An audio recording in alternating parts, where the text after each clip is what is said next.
Thank you, President Valeri, dear friends, dear colleagues, dear ladies, guests here present.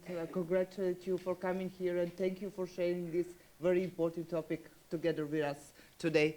I apologize on my behalf in advance if I exceed the dedicated time of 5 minutes for this speech, because this is an extremely important topic for me, very, very dear and close to my heart. I promise to be tolerant.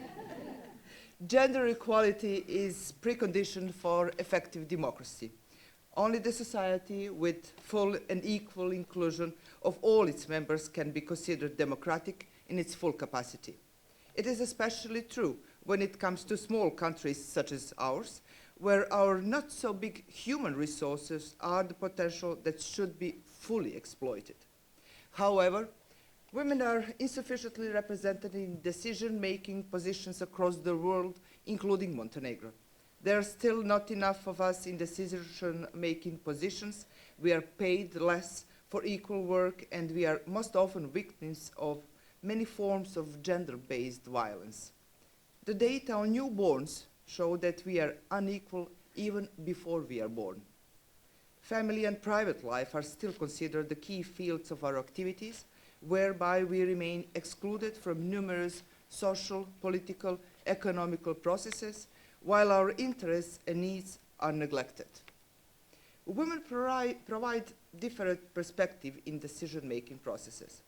The practice has proved that they are more sensitive to the needs of certain groups, more prone to preventing and resolving conflicts, more agile and including the important issues from the field of social, economical, and political empowerment on the agenda.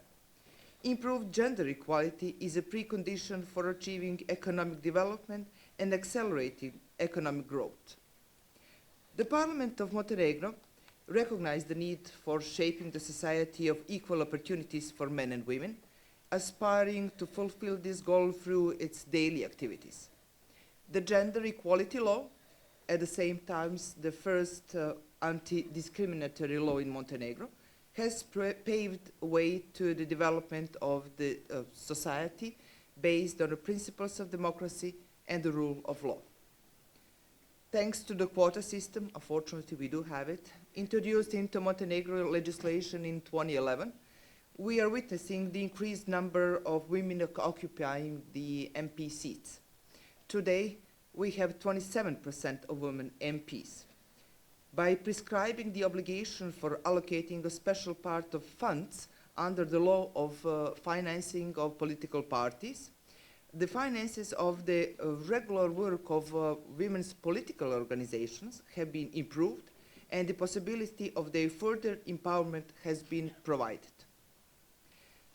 Amendments to the rule of procedure of the Parliament of Montenegro prescribe a number of measures to improve the participation of women MPs in the working bodies of the Parliament, setting out that at least one vice presidential position of the total numbers of vice presidents seats must be covered by women. However, women MPs appear to be mostly represented in the committees responsible for gender equality, social protection, education, labor, while working bodies such as security and defense councils and committees do not have any women among their members. The Gender Equality Committee, although being very active in the current term, still does not have the necessary strength to perform its functions in full capacity. I would like to emphasize as particularly important the establishment of the Women Parliamentary Club in our Parliament, which has proven in the best possible manner that united around common goals, women easily overcome political and party differences, and by working together, they are able to achieve very significant results in putting important issues in the agenda. A year after the establishment, we can say that we have given the true example of reconciliation in Montenegro. Thanks to these and many other measures and activities, we can say that position of women in Montenegro has improved. However, we are far from these desired results.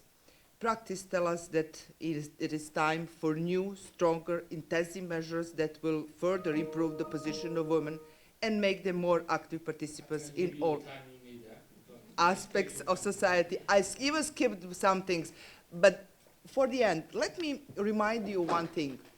States and governments run by female leaders in 2020, during the pandemic of COVID-19, had the best possible response on the pandemic of COVID-19. So yes, women can do it, and yes, we can, and think about it for the future. Thank you.